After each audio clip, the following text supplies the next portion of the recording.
बिस्मिल्लाहिर्रहमानिर्रहीम। Welcome to IT for solutions. आज से मैं आपको बताऊंगा कि हम एक रियल वर्ल्ड एप्लीकेशन कैसे डेवलप करते हैं, और इस वीडियो ट्यूटोरियल सीरीज में हम लोग ये एक एप्लीकेशन डेवलप करेंगे कैंपस मैनेजमेंट सिस्टम के नाम से।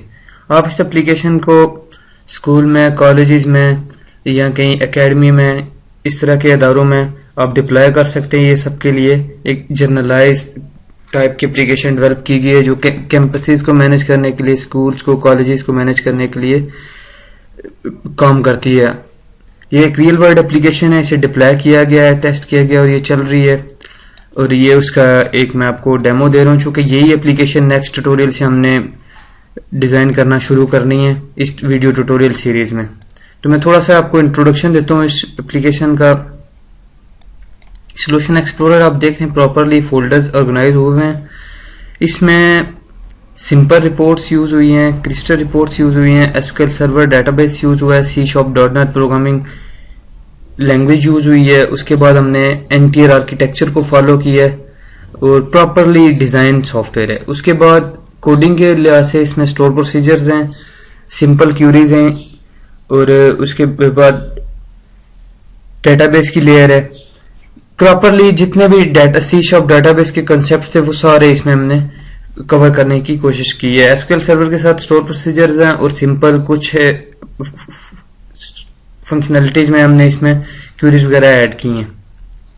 तो आप देख रहे हैं ये इसका स्क्रीन्स हैं, मोर देन 50 स्क्रीन्स हैं। उसके बाद कॉन्फ़िगरेशन क्लासेस हैं, ये क्रिस्टल रिपोर्ट्स हैं। उसके बाद ये क्रिस्टल रिपोर्ट्स, उसके बाद ये डेटाबेस मॉडल्स जिसमें हमारे सारी क्लासेस हैं इस एप्लीकेशन से रिलेटेड, और दूसरी क्लासेस जो भी हैं हमारी हेल्पर वगैरह वगैरह। सिंपल रिपोर्ट्स हैं और ये आगे सिंपल रिपोर्ट के फॉर्म्स हैं। ये रिसोर्सेज हैं हमारे जितने भी इस एप्लीकेशन में यूज हो रहे हैं, लंबी लाइन है इनकी भी। तो ये एप्लीकेशन हम डेवलप करेंगे।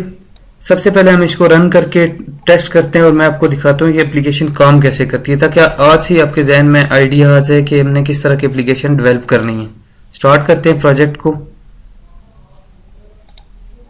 ये इसका स्टार्ट अप फॉर्म है जो फाइल्स वगैरह लोड करता है, और ये हमारी लॉगिन स्क्रीन है। यूजर नेम और पासवर्ड हम लोग इंटर करते हैं। ये लॉगिन मेन्यू है जिसमें हमने फुल इंक्रिप्शन के एल्गोरिदम #MD5 और डिफरेंट टेक्नोलॉजीज को यूज करके इंक्रिप्ट किया हुआ है सिक्योरिटी रीजंस की बेस पे। ये मेन मेन्यू है, इस पे बहुत से फंक्शनलिटीज हैं। अभी चूंकि एडमिन के साथ लॉगिन है तो एक्सेस फुल है, बहुत से फंक्शन इसको एक्स्ट्रा अवेलेबल हैं चूंकि एडमिन लॉगिन हुआ है। जब कोई यूजर लॉगिन होगा तो मोस्टली फंक्शनलिटीज उसके पास अवेलेबल नहीं होंगी। जो उनकी बेस पे, यूजर के रोल के बेस पे जो भी फंक्शनलिटीज होंगी वो उसे लॉट होंगी।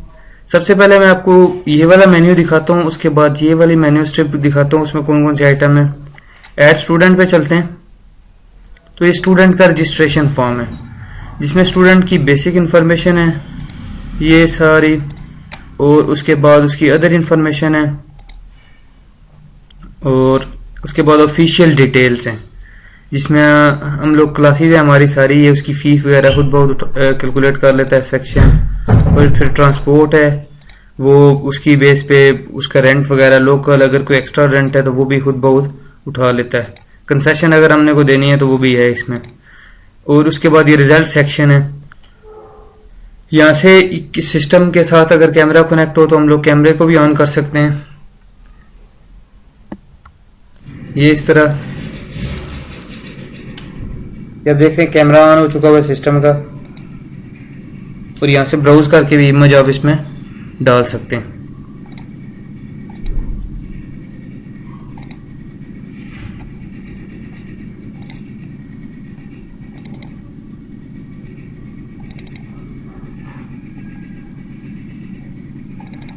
ये आप देख रहे हैं कैमरा भी काम करेगा, और ये इमेज आप यहाँ से भी स्कैन या ब्राउज करके भी ऐड कर सकते हैं। तो ये स्टूडेंट का फॉर्म है। जब स्टूडेंट हमारे पास लोड हो जाता है तो हम लोग इस स्पेस पे, ये उसकी रिजल्ट स्क्रीन है, हम लोग रिजल्ट जनरेट करते हैं। चूंकि अभी इसमें क्लासेस वगैरह लोड नहीं है, तो चूंकि ये स्टूडेंट ही सेव नहीं है तो डेमो टेक्स्ट है जो नजर आ रहा है, तो हम लोग मार्क्स वगैरह ऐड करके उसका रिजल्ट कार्ड जनरेट करते हैं, वो भी प्रिंट करता है। बैक करते हैं। और उसके बाद ऐड एम्प्लॉय है, इसमें हम लोग टीचर्स और ये जो जितने भी ऑक्यूपेशन है ना, ये प्रिंसिपल, वाइस प्रिंसिपल, वार्डन या इस तरह के जितने भी डेजिग्नेशन है, ये सारे एम्प्लॉयज हैं जो स्कूल के लिए, कॉलेज के लिए, वो ऐड करते हैं। इधर भी वही पिक्चर और वही स्कैनिंग वगैरह और कैमरा की फंक्शनैलिटी अवेलेबल है। और टीचर्स वगैरह का सारा रिकॉर्ड, एम्प्लॉयज का जितना भी किसी इदारे के एम्प्लॉयज होंगे उनका सारा रिकॉर्ड सिस्टम में सेव रहता है। उसके बाद स्टूडेंट रिकॉर्ड की स्क्रीन है, ये जिसमें हमारे पास सारे स्टूडेंट्स आते हैं। हम लोग इन्हें डिफरेंट बेसिस पे सर्च कर सकते हैं, जैसे कि ये देखें, नेम की बेस पे भी कर सकते हैं। उसके बाद हम लोग फादर नेम की बेस पे भी कर सकते हैं, ये जेंडर की बेस पे भी कर सकते हैं। उसके बाद हम लोग क्लास की बेस पे भी सबको सर्च कर सकते हैं। डिफरेंट सर्चिंग टेक्निक्स हैं जो हमने इसमें यूज की हुई हैं। ये इनकी स्टूडेंट की रिपोर्ट है, जो ये रिपोर्ट का बटन है, यहाँ से क्लिक करने पे जनरेट हो जाती है। और उसके बाद हमारे पास एम्प्लॉयज का रिकॉर्ड है, ये एम्प्लॉयज का रिकॉर्ड है। इसी तरह एम्प्लॉयज की रिपोर्ट भी यहाँ से जनरेट होती है। रिपोर्ट्स में at the end of project आपको दिखाता हूँ। इनको भी हम लोग नेम की बेस पे सर्च कर सकते हैं, फादर नेम की बेस पे सर्च कर सकते हैं, या फिर CNIC की बेस पे सर्च कर सकते हैं। ठीक है, अब ये अटेंडेंस है, इसमें हमने क्लास सेलेक्ट करनी होती है। ये हमारे पास ऑप्शन अवेलेबल है, प्रेजेंट, एब्सेंट, और हमने यहाँ से अटेंडेंस मार्क करनी होती है। इसमें टाइमिंग वगैरह भी शामिल है और फाइन भी शामिल है। फिक्स जो टाइम है स्कूल का वो भी दिया हुआ है, और उसके बाद पर 1 मिनट आई थिंक 5 रुपए, या सिस्टम की सेटिंग है स्कूल की, जैसे भी वो करना चाहें वो कर सकते हैं कि कितने मिनट लेट हो तो उसे कितना फाइन करना चाहिए, वो सेटिंग में अवेलेबल है, सेटिंग सेक्शन में। तो हम लोग यहाँ से अटेंडेंस ऐड कर सकते हैं। उसके बाद ये हमारी क्लासेस मैनेज स्क्रीन है, जिसमें हमने सारे क्लासेस ऐड करनी है, नई क्लासेस ऐड करनी है, पुरानी क्लासेस मैनेज करनी है। तो इसे अपडेट करता हूँ, ये क्लासेस। इसी तरह हमारे ट्रांसपोर्ट की स्क्रीन है, ये है, हम लोग ट्रांसपोर्ट मैनेज कर सकते हैं, ट्रांसपोर्ट भी मैनेज कर सकते हैं। ये ट्रांसपोर्ट और क्लासेस हमें तकरीबन पूरे प्रोजेक्ट में, रिजल्ट में ज़रूरत है इसकी, क्लासेस की, स्टूडेंट की रजिस्ट्रेशन में ज़रूरत है, उसके बाद उसकी अटेंडेंस में ज़रूरत है, डिफरेंट रिपोर्ट्स पे ज़रूरत है। हमने इनको मर्ज किया हुआ होता है, रिलेशनशिप इनका किया होता है उधर स्टूडेंट के साथ। पे मैनेजमेंट पे चलते हैं। यहाँ से एम्प्लॉयज को सिलेक्ट करने से उनकी पे जनरेट होती है, और वो पे अगर किसी एम्प्लॉय ने एडवांस लिया हुआ है तो वहां पे एडवांस आ जाता है, अगर नहीं लिया हुआ तो फिर वो सिंपल सैलरी जनरेट करता है और उसकी सैलरी स्लिप भी जनरेट करता है, जिसकी एक ऑफिस कॉपी होती है स्कूल की और एक कॉपी होती है उस एम्प्लॉय की। फी मैनेजमेंट उसी तरह, ये फी हम लोग क्लास सेलेक्ट करते हैं, यहाँ से बच्चा सेलेक्ट करते हैं और मंथली फी उठा लेते हैं उसकी जितनी भी है, और उसे हम लोग क्या करते हैं, अगर कोई फाइन है किसी भी वजह से, फी लेट जमा करवाने के या एक्स्ट्रा फाइन है, तो हम लोग यहाँ पे लिख देते हैं और फी को सबमिट करते हैं। और ये भी फी का चालान जनरेट करता है, जिसकी एक कॉपी स्टूडेंट के पास जाती है और एक कॉपी ऑफिस की होती है। स्टाफ एडवांस की फंक्शनैलिटी अवेलेबल है, इसमें हम लोग स्टाफ अपने को एडवांस दे सकते हैं। सैलरी की बेस पे कुछ परसेंट होती है, वो सेटिंग सेक्शन में जो प्रिंसिपल या स्कूल की पॉलिसी थी उसके मुताबिक सेट किया जाता है, उसकी बेस पे यहाँ पे इसको एडवांस मिल जाता है। और उसके बाद रिपोर्ट्स है। रिपोर्ट्स में जाने से पहले मैं आपको बताता हूँ स्टूडेंट रिकॉर्ड्स। ये स्टूडेंट है, यहाँ पे डबल क्लिक करने से हमारा स्टूडेंट चला जाता है ओरिजिनल अपने इस रजिस्ट्रेशन फॉर्म में, जैसे हम लोग उसकी डिटेल्स वगैरह अपडेट करके सिंपली सेव कर देते हैं और वो अपडेट हो जाती हैं। उसके बाद स्टाफ का भी सेम वही तरीका है, हम लोग डबल क्लिक करते हैं और ये अपने वापस आ जाता है और हम लोग इसे अपडेट कर देते हैं। और उसके बाद हमारे पास है अटेंडेंस, और ये अटेंडेंस रिकॉर्ड होता है जिसमें हम लोग क्लास वाइज सर्च कर सकते हैं, जिसमें क्लास का नाम होता है। अगर हम मंथ वाइज या डेट वाइज सर्च करना चाहते हैं और यहाँ से हमें मंथ सेलेक्ट करना होता है। अगर हम डेट वाइज सर्च करना चाहते हैं तो यहाँ से हमें डेट सेलेक्ट करनी होती है। और इसी तरह हमारे पास स्टूडेंट वाइज सर्च है, हम लोग स्टूडेंट के नाम से सर्च कर सकते हैं। कैटेगरी फिर आ जाती है कि उसकी मंथ की रिपोर्ट चाहिए या डेट वाइज रिपोर्ट चाहिए। मंथ चाहिए तो मंथ वाली रिपोर्ट, अदरवाइज डेट चाहिए तो डेट वाली रिपोर्ट हमारे पास जनरेट हो जाती है। और उसके बाद हमारे पास फंक्शनैलिटी है स्टूडेंट कार्ड्स की।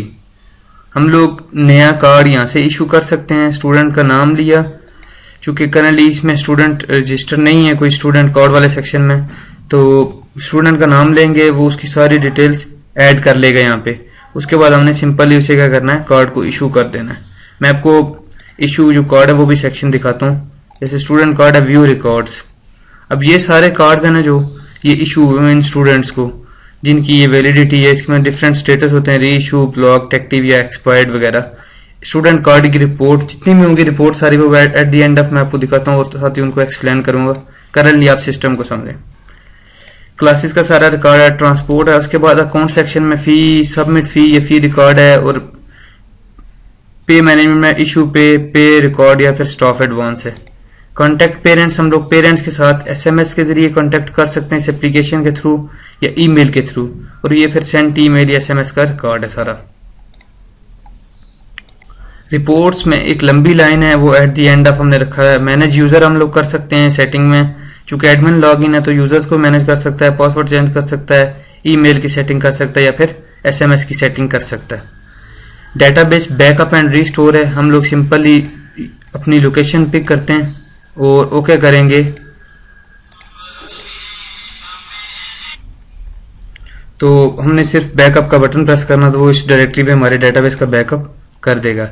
इसी तरह रीस्टोर है, रीस्टोर के लिए आपने क्या करना है, रीस्टोर के लिए आपने जाना अपने बैकअप्स में, जिधर हमारे बैकअप्स पड़े होंगे, ये सारे बैकअप्स हैं। स्टूडेंट रजिस्ट्रेशन है, इसको ओके करें और ये हमारा डेटाबेस यहाँ पे आ जाएगा। हमने सिंपल रीस्टोर करना है तो वो डेटाबेस में रीस्टोर हो जाएगा। बैकअप एंड रीस्टोर की फंक्शनलिटी भी इसमें अवेलेबल है। अब बात आती है हमारी रिपोर्ट्स की, कि इसमें रिपोर्ट्स कौन कौन सी हैं और उन्हें किस तरह, मैं पहले आपको इस सेक्शन में दिखाता हूँ। ये डिफरेंट टाइप्स की रिपोर्ट है हमारे पास। स्टाफ लिस्ट है, जो हमारे स्टाफ के हैं, सिंगल पेज, इसमें सारे स्टाफ की लिस्ट है, और ये सिंगल पेज एक डिजाइन किया गया जिसमें यहाँ पे उसकी पिक्चर वगैरह और प्रॉपर ये एक रजिस्ट्रेशन फॉर्म होता है स्टाफ का, वो है। उसके बाद स्टाफ पे रिपोर्ट है कि सिंगल स्टाफ की पे आज तक कितनी है या फिर सारे स्टाफ की कितनी है, इस तरह की सारी पे की रिपोर्ट है। स्टाफ एडवांस पे, जितने भी स्टाफ के लोगों ने एडवांस लिया हुआ है उनकी रिपोर्ट है। उसके बाद हमारी स्टूडेंट लिस्ट है। स्टूडेंट लिस्ट जितने भी हमारे स्टूडेंट हैं वो, उसके बाद क्लास बेस्ड स्टूडेंट्स या फिर स्कूल के स्टूडेंट्स या फिर सब्जेक्ट के स्टूडेंट्स, डिफरेंट कैटेगरीज है उसमें। अटेंडेंस रिपोर्ट है, daily attendance, weekly attendance, monthly attendance, simple एक स्टूडेंट की अटेंडेंस या फिर क्लास की अटेंडेंस, वो सारी फंक्शनलिटीज इसमें अवेलेबल है। फी रिपोर्ट्स है, सिंपल एक स्टूडेंट की फी रिपोर्ट है या फिर पूरी क्लास की रिपोर्ट है। उसके बाद मंथली रिपोर्ट है या ईयरली रिपोर्ट है, क्वार्टरली रिपोर्ट है, डिफरेंट सेक्शंस, डेट्स उसके पास अवेलेबल है। स्टूडेंट कार्ड्स हैं, स्टूडेंट इशूड स्टूडेंट कार्ड्स, और या फिर जो जिनके एक्सपायर हुए उनकी रिपोर्ट। डिफरेंट कैटेगरीज हैं इनमें भी स्टूडेंट्स की, जिस तरह की भी आप रिपोर्ट बनवाना चाहते हैं। स्टूडेंट्स, उसके बाद क्लासेस की लिस्ट है, जो भी स्कूल में क्लासेस हैं वो सारी सेक्शन में आएंगी, उनकी रिपोर्ट, सिंगल किसी क्लास की रिपोर्ट, और फिर एट दी एंड हमारे पास स्कूल लिविंग सर्टिफिकेट है। जो भी बच्चे जाएंगे हम लोगों ने इस सिस्टम के थ्रू एक सर्टिफिकेट खुद बहुत सिस्टम जनरेट करेगा। और फिर हमारे पास ट्रांसपोर्ट लिस्ट है और ये देन बैक।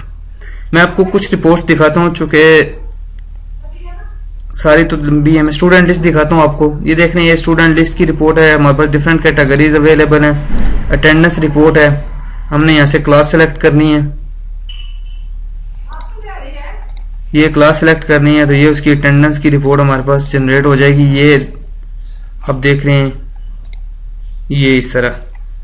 उसके बाद हमारे पास फी रिपोर्ट है, स्टूडेंट कार्ड्स हैं, जैसे कि ये है, मैं रिपोर्ट जनरेट करता हूँ तो देखें आप उसकी फ्रंट साइड और बैक साइड पे।